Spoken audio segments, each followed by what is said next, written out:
Hello everyone, today we will talk about how to fix or how to solve the problem of delayed account on Capcut app. To know how to fix or how to solve the problem of delayed account on Capcut, you should just go to settings. In the first you can go to apps and you can click on Capcut.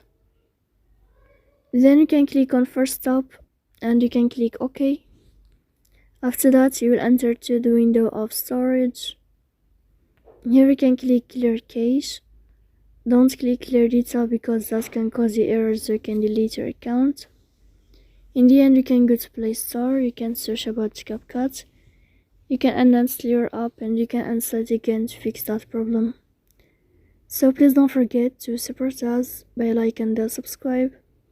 See you next time in another video, and thank you for your attention and your